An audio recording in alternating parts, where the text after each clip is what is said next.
एक विषय मैं लेना चाहूंगा, वो विषय है जो कि संविधान में सर्वाधिक दुरुपयोग किया गया, वो विषय है सेकुलर। संविधान सभा में जब ये डिबेट हुई 15 नवंबर 1948 को, तो यह प्रस्ताव केटी शाह जी ने रखा कि सेकुलर शब्द इंक्लूड किया जाना चाहिए। मगर ये बात आई कि अगर सेकुलर वर्ड होगा तो माइनॉरिटी नहीं हो सकता, माइनॉरिटी होगा तो सेकुलर नहीं हो सकता, क्योंकि रिलीजियस माइनॉरिटी थियोक्रेटिक स्टेट में होती है, सेकुलर स्टेट में नहीं होती है। मगर इसके बावजूद उस विषय को आगे रखा गया और डॉक्टर अंबेडकर ने क्या कहा, मैं सिर्फ कोट करता हूं। उन्होंने कहा, mister vice president sir, I regret that I cannot accept the amendment proposed by professor K T Shah and my objections are stated briefly. और वो उन्होंने आगे जाकर इस प्रकार से रिकमेंडेशन किया, यानी बहुत साफ बात थी कि उन्होंने इस शब्द को रिजेक्ट किया। मगर डेमोक्रेसी के सबसे काले दौर में, जब सारा विपक्ष जेल में था, मानवाधिकार समाप्त हो चुके थे, तब संविधान की उद्देशिका, जिसे डॉक्टर साहब अंबेडकर ने कहा था संविधान की आत्मा, उसमें चेंज किया गया। और फिर महोदय सिर्फ इतना ही नहीं रहा, जब से वो वर्ड आया उसके बाद क्या हुआ, उसके बाद तो इस देश में क्या हुआ कि पर्सनल लॉ बोर्ड आ गया। उसके बाद क्या हुआ कि एक ऐसा समय आया कि जब सुप्रीम कोर्ट और शरिया में यह लगा कि मतभेद है, तो इस देश की संसद ने सर्वोच्च न्यायालय के निर्णय को रौंद कर शाहबानो केस में शरिया को सुप्रीम कोर्ट से ऊपर कर दिया। मैं विनम्रता से कहना चाहता हूं, दुनिया के किसी सेकुलर देश में ऐसा कोई एक उदाहरण बता दे तो मैं अपना बयान वापस लेने को तैयार हूं। फिर उसके बाद उपरांत महोदय इतना ही नहीं हुआ, फिर प्लेसेस ऑफ वर्शिप एक्ट आया। वो कहता है कि 15 अगस्त 1947 के बाद कोई चेंज नहीं होगा, ठीक है। मगर महोदय फिर वक्फ बोर्ड एक्ट आया, जो ये कहता है कि कोई समय सीमा नहीं रहेगी। और सूरत नगर निगम पे दावा किस बात पे है कि मुगलों के जमाने में वो सराय थी। तिरुचिरापल्ली के तिरुचुनेरी मंदिर पे इस बात पे है कि अरकाट के नवाब ने दे दिया था। यानी 200 साल 300 साल पहले के सरकारों के वो फरमान, जो कि सरकारें किस हिसाब से मानती थी। फिर कम्युनल वायलेंस बिल आया। अब मैं सिर्फ संक्षेप में 10 बिंदु बोलना चाहता हूं। जो लोग आज कहते हैं इस संविधान में उन्होंने क्या किया, मदरसा बोर्ड आया, मुस्लिम पर्सनल लॉ बोर्ड, इन सबको संवैधानिक मान्यता, संवैधानिक संरक्षण प्राप्त है। 4 पत्नी रखना, ट्रिपल तलाक, हलाला, मेहरम बालिका से विवाह करना, तलाकशुदा महिला को कोई मुआवजा न देना, हज सब्सिडी, वक्फ बोर्ड। अब मैं कहना चाहता हूं, मैं विनम्रता से कहना चाहता हूं कि इन लोगों ने इस कॉन्स्टिट्यूशन को सेकुलरिज्म का शिकार करते हुए इसको पार्शियली शरिया कॉन्स्टिट्यूशन बनाने का प्रयास किया। अन्यथा कोई गैर मुस्लिम देश दिखा दे कि जिसमें कि इस प्रकार की बात हुई हो, कोई सेकुलर देश, 200 देश हैं, बड़े विद्वान लोग बैठे हुए हैं वहां पर। मैं बताना चाहता हूं, कोई उदाहरण बताइएगा जिस स्टेट में सुप्रीम कोर्ट से ऊपर शरिया हो। अब मैं बताना चाहता हूं, बड़े विद्वान लोग उधर बैठे हुए हैं, मुझे कोई जरूरत नहीं है 200 में सिर्फ 4 सेकुलर देश बताइएगा, मैं अपना बयान वापस ले लूंगा जहां शरिया सर्वोच्च न्यायालय से ऊपर हो। और मैं ये भी बताना चाहता हूं, इतना ही नहीं था सर, संविधान का अपमान आप लोगों ने किया। और मैं कहना चाहता हूं, जो लोग मनुस्मृति की बात करते हैं, उन्होंने इसको मौलवी स्क्रिप्ट बनाने का प्रयास किया भारत के संविधान को। यह अपने आप में शर्मनाक बात है। शर्म उस समय आनी चाहिए थी जब इस तरह के परिवर्तन कर रहे थे। और मैं एक और बात कहना चाहता हूं, सभापति महोदय, टेक्निकल बात कह रहा हूं, मेरी बात गलत लगेगी तो मैं अपने बयान वापस ले लूंगा। सुनिए सर, वक्फ बोर्ड एक्ट में मुगलों के जमाने का फरमान को कॉन्स्टिट्यूशनल मान्यता प्राप्त है। यह वो संविधान था, वो सरकारें थी जिनमें जिम्मी का कॉन्सेप्ट था, जिसमें जजिया का कॉन्सेप्ट था, जहां के बादशाह गाजी की उपाधि लेते थे, सैकड़ों लोगों को मारकर। इवन अकबर ने भी गाजी की उपाधि दी है। यदि इस प्रकार की चीजों को, तो मैं कहना चाहता हूं सर, मैं पूछना चाहता हूं, जिम्मी और जजिया के फरमानों को कॉन्स्टिट्यूशनल मान्यता देना क्या शरिया को संविधान में लागू करना नहीं है? इसीलिए मैं कहना चाहता हूं, सुधांशु त्रिवेदी जी के अलावा किसी का रिकॉर्ड में नहीं जाएगा। आज मामला, सभापति महोदय, आज मामला मनुस्मृति बनाम संविधान का नहीं है। संविधान के बाबा साहब की पहचान और संविधान के ऊपर शरिया के निशान की है। और इसीलिए मैं बिल्कुल ईमानदारी से कहना चाहता हूं कि इन लोगों को सुधांशु त्रिवेदी जी के अलावा किसी का रिकॉर्ड पर नहीं जाएगा। कृपया आप शांत रहें। मगर मैं यह भी बात स्पष्ट करना चाहता हूं, हम कोई मुस्लिम समाज के खिलाफ नहीं है, शांति से। अगर मुझे एक देश दिखा दीजिएगा जहां शरिया सर्वोच्च न्यायालय से ऊपर हो, तब बात करिएगा। मैंने उदाहरण कोट किया। अब मैं बताना चाहता हूं महोदय, हम मुस्लिम समाज के खिलाफ नहीं है। आज ही उस्ताद जाकिर हुसैन का देहांत हुआ है, उन्हें पद्म भूषण दिया अटल जी की सरकार ने, पद्म विभूषण दिया मोदी जी की सरकार ने 2023 में। मैं पूछना चाहता हूं, ये बताइए, आपको अब्दुल रहीम खान खाना, रस खान, मलिक मोहम्मद जायसी, अशफाक उल्लाह खां, वीर अब्दुल हमीद, डॉक्टर एपीजे अब्दुल कलाम क्यों नजर नहीं आते? आज हमारे गवर्नर आरिफ मोहम्मद खान साहब हैं। मैं चैलेंज करके कहता हूं कि पॉलिटिकल क्लास में कोई उनसे बड़ा आलिम फाजिल मुस्लिम हो जो बात करके दिखा दे, मगर ये उसे नहीं मानते। हमने डॉक्टर कलाम को राष्ट्रपति बनाया। आलमे इस्लाम में बैतुल हिकमत के बाद से पिछले 700-800 सालों में उनसे बड़ा साइंसदान नहीं पैदा हुआ, पर उसको नहीं मानते। ये किसको मानते हैं? जाकिर नायक, इशरत जहां, याकूब मेनन, बुरहान वानी। इसकी वजह से सारी प्रॉब्लम है। यहां सोच कट्टरपंथी जहनियत की है। और मैं सभापति महोदय ये एक और फैक्ट कोट करना चाहता हूं। इन लोगों को बहुत वो लगता है, political rights and civil liberties 1999-2000, वो कहता है कि दुनिया में धार्मिक मान्यता का लोकतंत्र से क्या रिश्ता है। तो वो पेज नंबर 1011 पे लिखता है, there is a strong correlation between electoral democracy and Hinduism. वो कहता है कि जहां हिंदू धर्म है वहां पर ज्यादा डेमोक्रेसी, और उसमें Fiji, Guyana, Mauritius, Bharat, Nepal बहुतों को कोट किया है। और फिर उसने जो आगे कहा है वो इनको लगेगा। फिर उसने बुद्धिस्ट, व्हाट्सएप नहीं, मैंने कोट किया है रिपोर्ट के साथ, हवा में बात मत करिए। अब मैं आपको बताना चाहता हूं, और उन्होंने आगे एक और बात कही है। ब्रुकिंग्स ने अपनी रिपोर्ट में 2019 में मोदी जी के समय क्या लिखा है? India is a silver lining, even a gold lining of democracy, reported released in February 2019. सुनिए, व्हाट्सएप की बात करने वाले, February 2019, titled Democracy and Disorder and the Struggle for Influence on New Geopolitics, page number 31। अब मैं एक दो विषय का उत्तर देना चाहता हूं जो हमारे माननीय नेता प्रतिपक्ष जी ने कहा। उन्होंने कहा कि झंडे का विरोध करने की बात, हम तो ईमानदारी से कहना चाहते हैं कि हम कभी झंडे के विरोध में नहीं थे। झंडे में, अब सर पूरी बात सुनिए सर, मैं कोट कर रहा हूं। अब सर मैं कोट कर रहा हूं, अब सुनिए सर, मैं महात्मा गांधी को कोट कर रहा हूं। सुनिए सर, महात्मा गांधी कोट कर रहा हूं। महात्मा गांधी ने 6 अगस्त 1947 को कहा, अगर भारत के झंडे पर चरखा अंकित नहीं होगा तो इस झंडे का अभिवादन करने से मैं इनकार कर दूंगा। आप तो जानते ही हैं, भारत के राष्ट्रीय झंडे पर सबसे पहली परिकल्पना मैंने की थी। बिना चरखे के निशान के भारतीय झंडे की कल्पना नहीं है। वैसे पंडित नेहरू अन्य लोगों ने मुझे बताया है कि नए ध्वज में बना चक्र चिन्ह चरखे का प्रतीक है। कुछ लोग इसे सुदर्शन चक्र बताते हैं, मगर मैं समझता हूं क्या है सर, स्रोत है संपूर्ण गांधी वाङ्मय, खंड 89, पृष्ठ 11। अब आप बताइए, आप कहेंगे कि महात्मा गांधी उनका विरोध कर रहे थे, इसलिए मैं कहना चाहता हूं महोदय, 2-3 मिनट में समाप्त कर दें।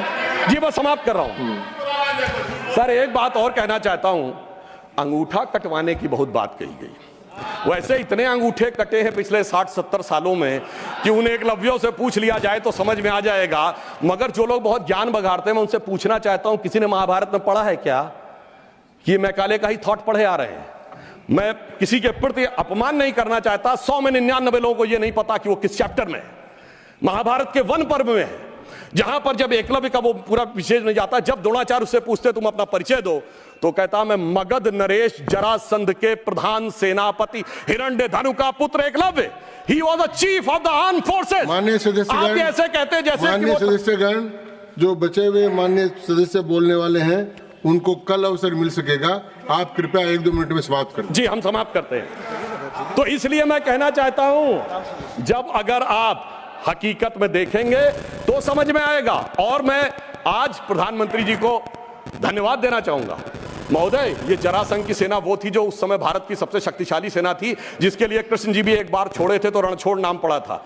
अगर ट्राइबल उसका चीफ था, यह भी तो पूरी बात बताओ। और आज 5000 साल के बाद जब महामहिम राष्ट्रपति ट्राइबल समाज से हैं, तो पहली बार तीनों सेनाओं का सर्वोच्च अध्यक्ष एक बार पुनः ट्राइबल हुआ है। तो मुझे लगता है भारत की परंपरा को सही ढंग से समझने का एक अवसर मिला है। ढाका में पैराट्रूपर्स को लीड करने वाले जनरल जे जैकब, या chief of the eastern command general Jagjit Singh Arora, या भारत के चीफ उस समय सैम मानेकशॉ और श्रीमती इंदिरा गांधी।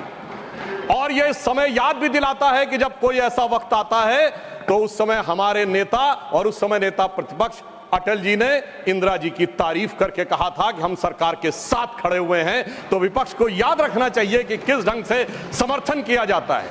परंतु मुझे एक याद आता है कि आज इंदिरा जी की आत्मा जहां कहीं भी होगी तो वो बड़ी अचंभित और स्तब्ध हो जाती होगी कि ये वही पार्टी है और ये वही परिवार है जिसके नेता के बारे में पाकिस्तान का पूर्व मंत्री फवाद चौधरी समर्थन करता है। और ये वो है जो कहता था मैंने पुलवामा में घुस के मारा है, जिनके बारे में ख्वाजा आसिफ उनके रक्षा मंत्री समर्थन करते हैं, जिनके बारे में पूर्व प्रधानमंत्री उनके Imran Khan floor of the house पे बोलते हैं, और सर जिनका नाम यूएन में उनके डोजियर में लिखा जाता है। तो मुझे लगता मैं इंदिरा जी को इन्हीं शब्दों में श्रद्धांजलि दे सकता हूं कि बूढ़ा वंश इंदिरा जी का उपजा ऐसा लाल, इज्जत सारी डुबो गई है ऐसा किया कमाल। अब मैं आगे कहना चाहता हूं सर, मगर एक इस सदन में जब हम 75 वर्ष के ऊपर एकत्र हैं तो शायद 75 वर्ष के इतिहास का वो सबसे ऐतिहासिक मौका था।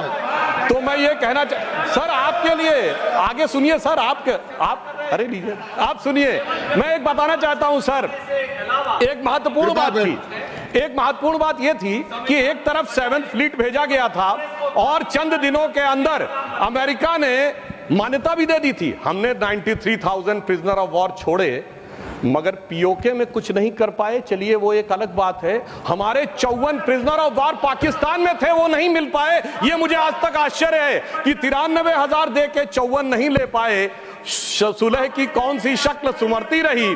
तो मैं इनकी पॉलिसी के लिए कहना चाहूंगा, अरे आपके नेताओं के लिए बोल रहा हूं, एक पंक्ति में कह रहा हूं, सुनिए, अरे बात तो सुनिए, काहे परेशान हो रहे हैं। मैं कह रहा हूं चीन छीन देश का गुलाब ले गया। पंडित नेहरू के लिए वो गुलाब का फूल लगाते थे। चीन छीन देश का गुलाब ले गया, ताशकंद में वतन का लाल सो गया, और ये सुलह की शक्ल को संवारते रहे और जीतने के बाद बाजी हारते रहे। अब मैं आज के विषय पे आता हूं, संविधान के संदर्भ में। अभी अभिषेक मनु सिंघवी जी जो ये बहुत कृपया आप बैठ जाए। अरे भैया सब दिखाई पड़ रहा है। देखिए मैंने तो इनके नेताओं की तारीफ की, फिर भी नहीं हजम हो पा रही है इनसे, इसीलिए मैं कह रहा हूं। अब सुनिए, आज के हम संविधान के विषय पे आते हैं तो संविधान का सबसे पहला वाक्य है, कृपया बैठिए। द पीपल ऑफ इंडिया, हम भारत के लोग। सभापति महोदय, अगर हम लोग और भारत इन 3 शब्दों का अर्थ समझ लें तो संविधान निर्माताओं का मूल भाव समझा जा सकता है, मगर अफसोस सर्वाधिक भ्रम इसी विषय को लेकर किया जाता है। अभी अभिषेक मनु सिंघवी जी ने बोला और कई वक्ताओं ने बोला कि ये बात का आशंका थी कि हम सरवाइव करेंगे कि नहीं डेमोक्रेसी में, मगर हम सरवाइव करने वाली बात नहीं। मैं आज के समय में अपने विपक्षी दलों से कहता हूं, पूरे ईस्टर्न हेमिस्फीयर में उठा के देखिए, बड़े देशों में sustainable absolute and vibrant democracy सिर्फ भारत है, और जापान और ऑस्ट्रेलिया तो कॉन्स्टिट्यूशनल मोनार्की हैं। तो पूरे पूर्वी गोलार्ध में यदि देखा जाए तो absolute democracy, vibrant democracy, consistent democracy सिर्फ भारत है। और यह भी समझना चाहिए, आज डेमोक्रेसी के अंडर में सर 34% पॉपुलेशन है विश्व की, जिसमें 17% अकेले हम हैं। We are the defenders of democracy in the entire world. कोई और नहीं है जिसे दूसरे नेता जाकर समझते होंगे। परंतु मैं ये भी बताना चाहता हूं, हम डेमोक्रेसी में सरवाइव किए हैं तो ये कोई अनायास नहीं। कॉन्स्टिट्यूएंट असेंबली की डिबेट में डॉक्टर राधाकृष्णन ने कहा था, मैं कोट करता हूं, कि गणतांत्रिक व्यवस्था इस देश के लिए कोई नया प्रयोग नहीं है, यह इतिहास के आरंभ काल से भारत की व्यवस्था में थी। मैं बाबा साहब अंबेडकर को कोट करना चाहूंगा, उन्होंने कहा, लोकतंत्र की अवधारणा भारत के लिए कोई बाहर की अवधारणा नहीं है, it's not an align object. यह कोई अपरिचित चीज नहीं है, प्राचीन काल से भारत की व्यवस्थाओं में निहित थी, और उन्होंने बौद्ध संघों का उल्लेख किया। और मैं अपने सम्मानी मित्रों से कहना चाहता हूं, लोकतंत्र की व्यवस्था भारत में कहां से थी। 12वीं शताब्दी के कर्नाटक में भगवान वासवन्ना के अनुभव मंडपों को देखिए। चोल साम्राज्य में 8वीं और 9वीं शताब्दी में इलेक्टेड गांव के प्रतिनिधि होते थे, 6 कमेटियां होती थी जो इलेक्टेड ढंग से काम चलाती थी। उसके पीछे जाइए तो वैशाली का गणराज्य, जिसका उल्लेख हमारे जदयू के अध्यक्ष जी ने भी किया, और उसके पीछे जाइए तो वैदिक काल में सभा और समितियां बैठकर इसी लोकतांत्रिक व्यवस्था के तहत कार्य किया करती थी। तो बाबा साहब अंबेडकर जो ड्राफ्टिंग कमेटी के चेयरमैन थे, अगर उन्होंने इन सारी परंपराओं के चित्र उसमें रखे हैं, इसका अर्थ हुआ कि भारत की डेमोक्रेसी मूल रूप में वहां से आती है। वैसे मैं एक और चीज कोट कर दूं, भारत रत्न पूर्व राष्ट्रपति डॉक्टर प्रणब मुखर्जी जी ने भी जून 2018 में आरएसएस हेडक्वार्टर पे अपने भाषण में कहा था कि भारत ही लोकतंत्र का मूल है और वैशाली का गणराज्य विश्व का पहला गणराज्य था। अब मैं बताना चाहता हूं कि हम भारत कैसा है, क्योंकि हमारे विरोधी लोगों को थोड़ा विदेश की बात ज्यादा समझ में आती है, तो देश क्या कहता है उससे ज्यादा समझिए विदेश क्या कहता है। और मैं सिर्फ 2 ही बड़े लोगों के नाम लूंगा। चाइना, मैं कहता हूं कोई भी जाके चेक करे, चाइना में एंशिएंट चाइनीज में भारत का नाम क्या है, TINZHOU। जाऊ शब्द वहां पर केंद्र के लिए प्रयोग होता है, जैसे हमारी भारत में पुर, जयपुर, नागपुर, कानपुर वगैरह वगैरह। अब टियान जाऊ अगर आप जाके आज सर्च करेंगे तो विकिपीडिया में कुछ उन्होंने घपला कर रखा है, सीधे सीधे लिख के नहीं आता, पर चाइनीज भाषा की डिक्शनरी में जाइए, TIN टियान का अर्थ है हेवन और जाऊ का अर्थ है केंद्र। तो चाइना के एंशिएंट में माना जाता था भारत क्या है, it is the centre of haven.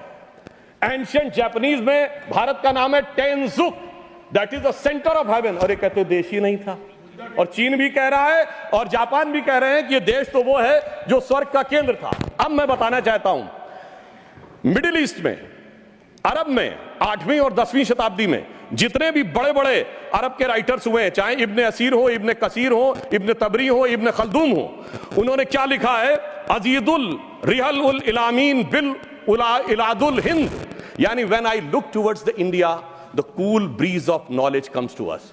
तो इधर का भी, पूरब का भी बता दिया, पश्चिम का भी बता दिया, मगर हम क्या करें। ऑर्थर शोपेनहावर ने लिखा इंडिया के लिए कि यहां पर product of highest human wisdom की उपनिषदिक फिलॉसफी आई है। ये हमारा देश था, मगर अफसोस आज भी लोग ये कहते हैं कि जब माननीय प्रधानमंत्री जी ये कहते हैं कि Bharat is a mother of democracy, तो ये संविधान की मूल भावना के अनुरूप कहते हैं, मगर अभी भी कहीं कहीं लोगों को डिफेंडर्स ऑफ डेमोक्रेसी कहीं और से नजर आते हैं। इसलिए हमारे इस देश के लिए सभापति महोदय क्या कहा जाता था, गायन्ति देवः किल गीत कानी धन्यास्तुते भारत भूमि भागा स्वर्गापवर्गास्पद भाग हेतु भवंति भूयः पुरुषा सुरत्वात्। अर्थात ये भारत भूमि धन्य है, देवता जिसकी स्तुति में गीत गाते हैं, क्योंकि स्वर्ग में रहने के बाद भी मनुष्य के रूप में जन्म लेने को यहां लालायित रहते हैं, क्योंकि हम मोक्ष भूमि है। और वैसे ऑन द लाइटर नोट मैं कहना चाहूंगा, जो लोग मानते नहीं है कि भारत डेमोक्रेसी कि वो कहते हैं इंग्लैंड के मैग्ना कार्टा 1215 से आया था, वो इंग्लैंड को मानते मदर ऑफ डेमोक्रेसी। तो सभापति महोदय मैं कहना चाहूंगा कि इंग्लैंड के पूर्व प्रधानमंत्री की मदर इन लॉ हमारी इसी सदन की सदस्य हैं, तो मदर ऑफ डेमोक्रेसी ना मानो तो mother in law of democracy ही मान लेना चाहिए। अब मैं ये कहना चाहता हूं महोदय, ये देश कैसे एक था जो वी द पीपुल कहा गया है। मैं बताना चाहता हूं कि जब माननीय प्रधानमंत्री जी ने श्री राम जन्मभूमि का उद्घाटन करना था, तो उससे पहले वो दक्षिण के जिन मंदिरों में गए थे उसमें से एक तमिलनाडु का श्रीरंगम मंदिर है। उस श्रीरंगम मंदिर का महत्व क्या है, यह माना जाता है कि अयोध्या के जो कुल देवता हैं भगवान विष्णु, वो श्रीरंगम के रूप में वहां विद्यमान हैं। क्योंकि जब उन्हें युद्ध करना था, विभीषण का राज्याभिषेक करना था, तो अपने कुल देवता को वहां स्थापित किया। समझिए, अयोध्या के वो नरेश हैं, पर कुल देवता तमिलनाडु में है। देश इस प्रकार से जुड़ता है। भगवान कृष्ण ने अपना शरीर छोड़ा द्वारका में और हृदय उनका जगन्नाथपुरी में है। देश इस तरीके से जुड़ता है। इसके बावजूद लोगों को समझ में नहीं आता कि यह देश कभी जुड़ता था। तो मैं कहना चाहता हूं, आज भी कभी जब आप पूजा करते हैं तो हाथ में जब जल लेते हैं तो पंडित क्या बोलते हैं, गंगे च यमुने च गोदावरी सरस्वती नर्मदे सिंधु कावेरी जलेस्मिन् सन्निधिं कुरु। देश की सारी नदियों का स्मरण हो जाता है। इस प्रकार से देश एक संकल्प के थ्रू आकर एक प्रकार से जुड़ता है।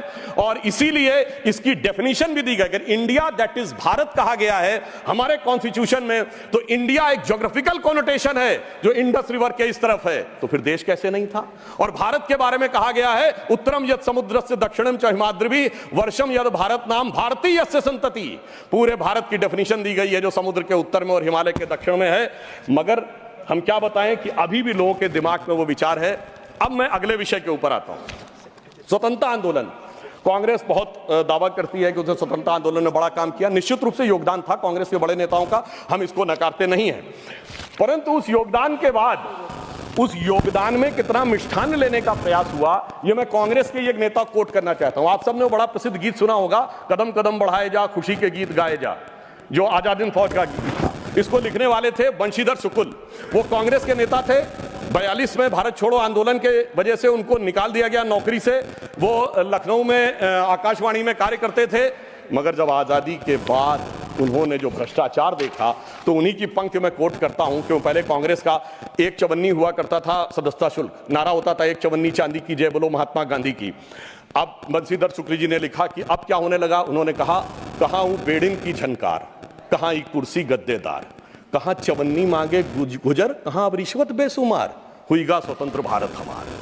और आगे उन्होंने लिखा कि कॉलेज की सब खिड़की स्वतंत्र, टीचर लड़का लड़की स्वतंत्र, हाकिम स्वतंत्र हरहा स्वतंत्र, गलियार घूर चढ़ा स्वतंत्र, परतंत्र हुए ईमानदार, हुईगा स्वतंत्र भारत हमार। ये तो मैं 1950 के आसपास की बात बता रहा हूं, जिस जमाने के विषय में आप ये कहते हैं। मगर अब मैं आता हूं संविधान में, जो पहला संविधान संशोधन किया गया, जिसके बारे में हमारे बहुत से लोग बोल चुके हैं, मैं डिटेल में नहीं जाना चाहता। मैं सिर्फ ये बताना चाहता हूं, अभिव्यक्ति की स्वतंत्रता या फ्रीडम ऑफ स्पीच हमारी परंपरा में है, और परंपरा जिस सीमा से है, मैं चुनौती से कहता हूं, दुनिया में कोई कंट्री, कोई सिविलाइजेशन नहीं हो सकता। हमारे यदि एक तरफ यह माना गया है कि वेद ब्रह्म वाक्य है, वेद वाक्यम जनार्दनम, तो यहीं पर एक ऐसा भी संप्रदाय हुआ जिसने कहा त्रया वेदस्य कर्तारा धूर्तो भांड निशाचरा, वेद के पढ़ने वाले तीन, धूर्त भांड और निशाचर, उस चरवाक को भी स्थान दिया गया। इससे ज्यादा उदार फ्रीडम ऑफ स्पीच किसी को चाहिए? जो कहते फ्रीडम ऑफ स्पीच सिर्फ पंडित जवाहरलाल नेहरू के माध्यम से आई थी।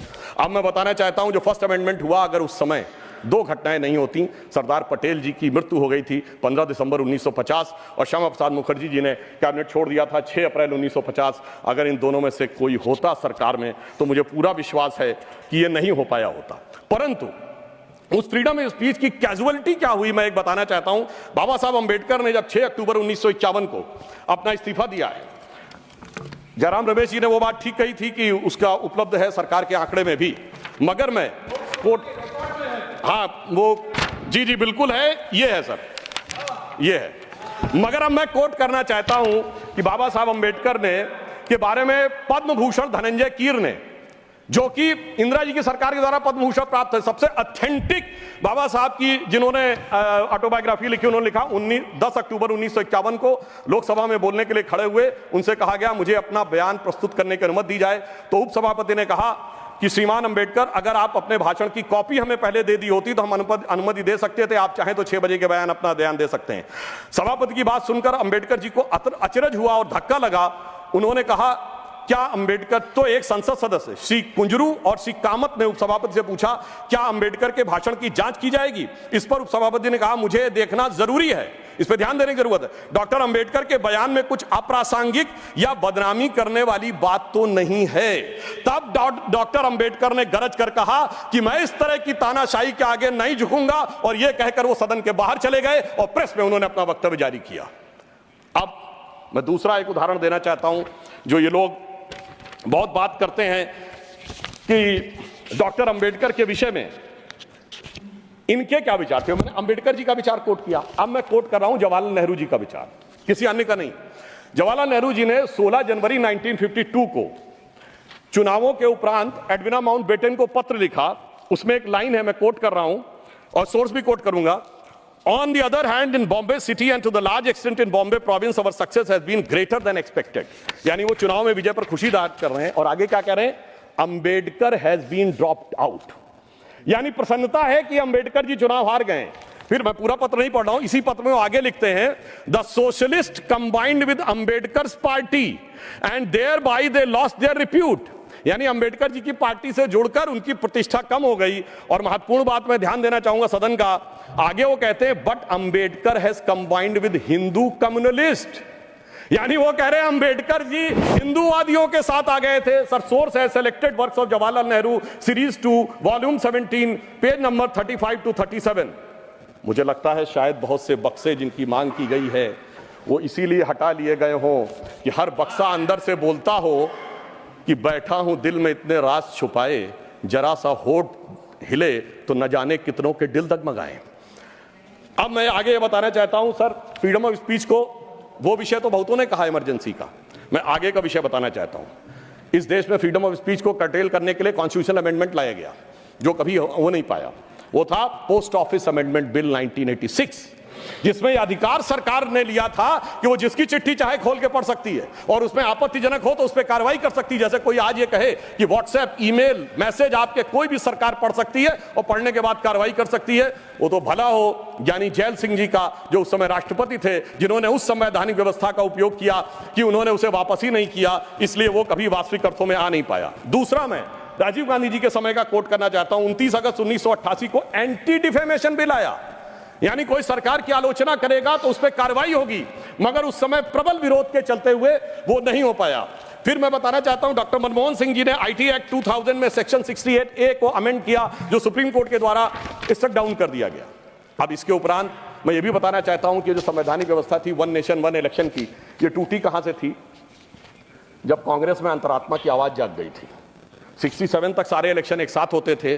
फिर एक ऐसा विचित्र हुआ कि अंतरात्मा की आवाज जागी और उस पार्टी की प्रधानमंत्री इंदिरा जी ने अपनी ही पार्टी कैंडिडेट नीलम संजीव रेड्डी जी को चुनाव हरवा दिया। मुझे लगता है ऐसा विचित्र संवैधानिक उदाहरण भारत के इतिहास में देखने को नहीं मिलेगा। और मैं कहना चाहता हूं सभापति महोदय, उसके बाद इतनी अंतरात्मा की आवाज जागी कि निजलिंगप्पा, कामराज चौधरी, चरण सिंह चंद्रशेखर, मोरारजी देसाई पार्टी छोड़ दिए, 77 में देवराज अरस और बाबू जगजीवन राम पार्टी छोड़ दिए, तो फिर 90 में अर्जुन सिंह और एनडी तिवारी जी छोड़ दिए, शरद पवार छोड़ दिए, और कांग्रेस इतनी हो गई कि मुझे बचपन में याद है, मैं अटल जी की एक स्पीच सुनने गया था, उन्होंने कहा था कांग्रेस की तो आज स्थिति यह है, इतनी कांग्रेस है कि Congress R, Congress S, Congress O, Congress U, Congress मैं, कांग्रेस तू, कांग्रेस आई, कांग्रेस गई।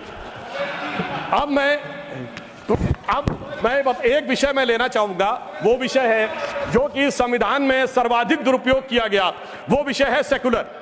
संविधान सभा में जब ये डिबेट हुई 15 नवंबर 1948 को, तो यह प्रस्ताव केटी शाह जी ने रखा कि सेकुलर शब्द इंक्लूड किया जाना चाहिए। मगर ये बात आई कि अगर सेकुलर वर्ड होगा तो माइनॉरिटी नहीं हो सकता, माइनॉरिटी होगा तो सेकुलर नहीं हो सकता, क्योंकि रिलीजियस माइनॉरिटी थियोक्रेटिक स्टेट में होती है, सेकुलर स्टेट में नहीं होती है। मगर इसके बावजूद उस विषय को आगे रखा गया और डॉक्टर अंबेडकर ने क्या कहा, मैं सिर्फ कोट करता हूं, उन्होंने कहा, mister vice president sir, I regret that I cannot accept the amendment proposed by professor K T Shah and my objections are stated briefly. और वो उन्होंने आगे जाकर इस प्रकार से रिकमेंडेशन किया, यानी बहुत साफ बात थी कि उन्होंने इस शब्द को रिजेक्ट किया। मगर डेमोक्रेसी के सबसे काले दौर में, जब सारा विपक्ष जेल में था, मानवाधिकार समाप्त हो चुके थे, तब संविधान की उद्देशिका, जिसे डॉक्टर साहब अंबेडकर ने कहा था संविधान की आत्मा, उसमें चेंज किया गया। और फिर महोदय सिर्फ इतना ही नहीं रहा, जब से वो वर्ड आया उसके बाद क्या हुआ, उसके बाद तो इस देश में क्या हुआ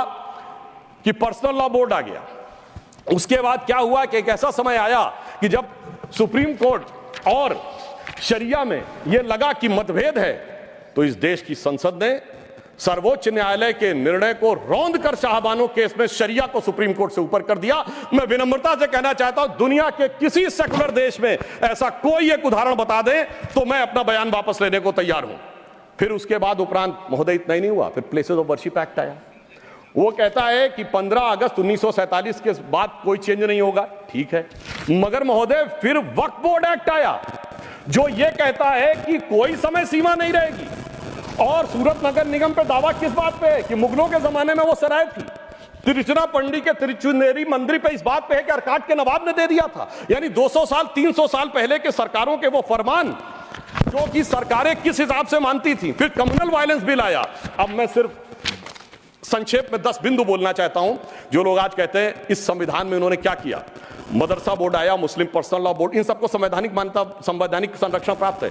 4 पत्नी रखना, ट्रिपल तलाक, हलाला, मेहरम बालिका से विवाह करना, तलाकशुदा महिला को कोई मुआवजा न देना, हज सब्सिडी, वक्फ बोर्ड। अब मैं कहना चाहता हूं, मैं विनम्रता से कहना चाहता हूं कि इन लोगों ने इस कॉन्स्टिट्यूशन को सेकुलरिज्म का शिकार करते हुए इसको पार्शियली शरिया कॉन्स्टिट्यूशन बनाने का प्रयास किया।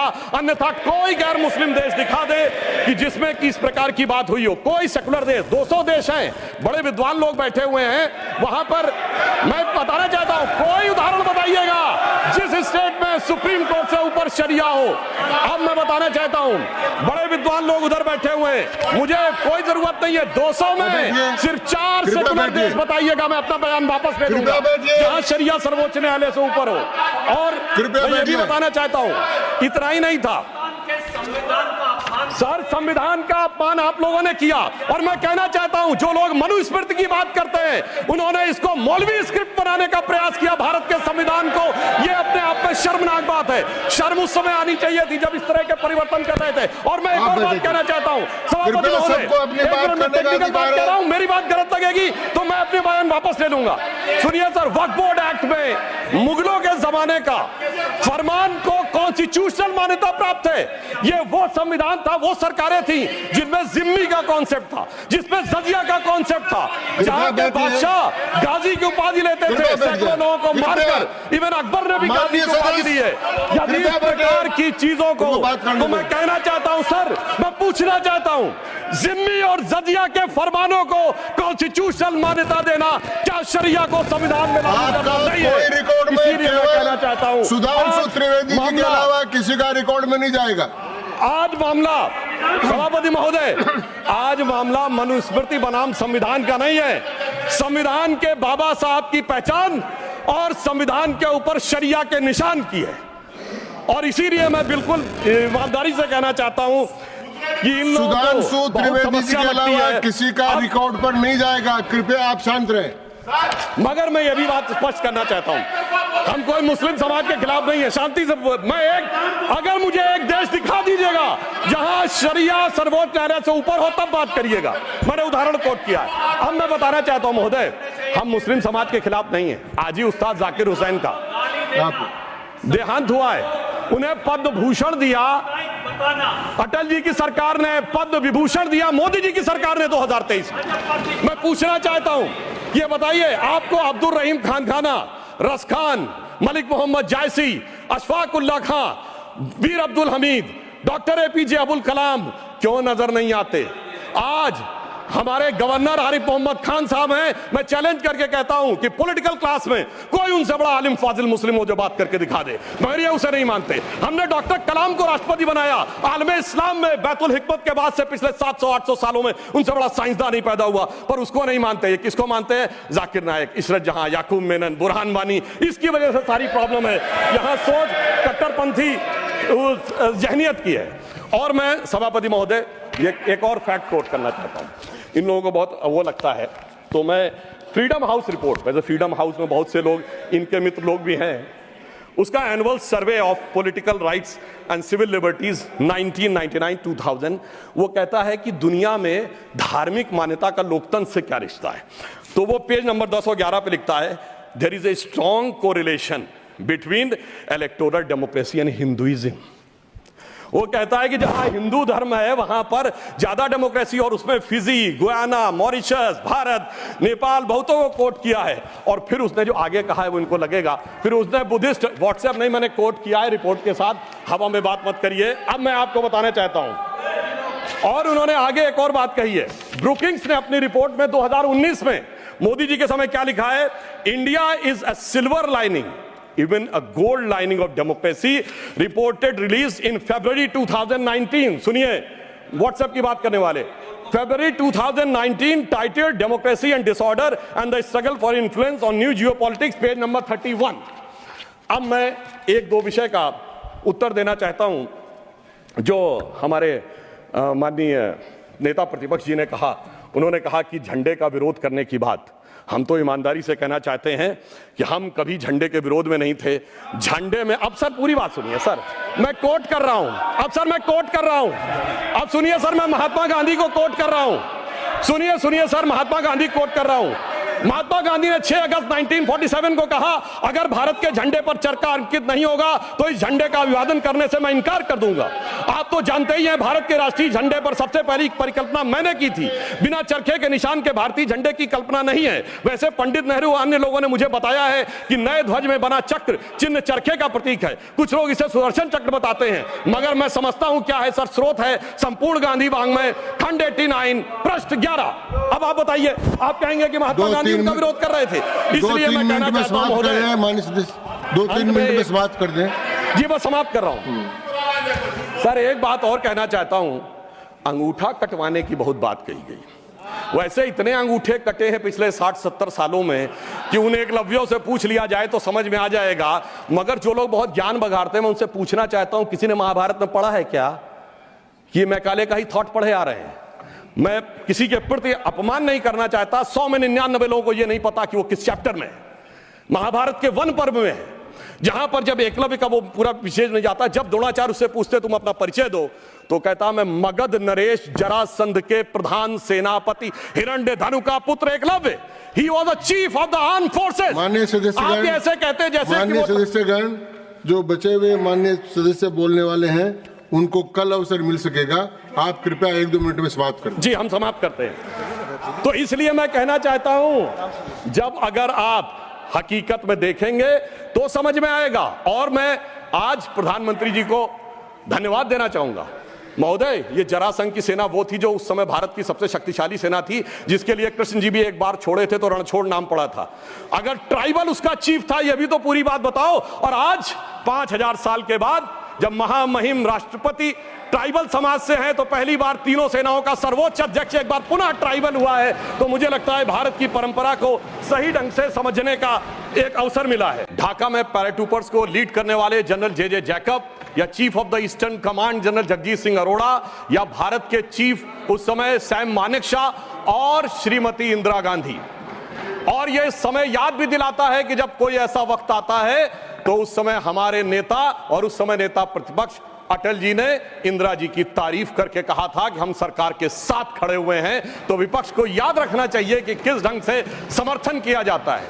परंतु मुझे एक याद आता है कि आज इंदिरा जी की आत्मा जहां कहीं भी होगी तो वो बड़ी अचंभित और स्तब्ध हो जाती होगी कि ये वही पार्टी है और ये वही परिवार है जिसके नेता के बारे में पाकिस्तान का पूर्व मंत्री फवाद चौधरी समर्थन करता है। और ये वो है जो कहता था मैंने पुलवामा में घुस के मारा है, जिनके बारे में ख्वाजा आसिफ उनके रक्षा मंत्री समर्थन करते हैं, जिनके बारे में पूर्व प्रधानमंत्री उनके Imran Khan floor of the house पे बोलते हैं, और सर जिनका नाम यूएन में उनके डोजियर में लिखा जाता है। तो मुझे लगता मैं इंदिरा जी को इन्हीं शब्दों में श्रद्धांजलि दे सकता हूं कि बूढ़ा वंश इंदिरा जी का उपजा ऐसा लाल, इज्जत सारी डुबो गई है ऐसा किया कमाल।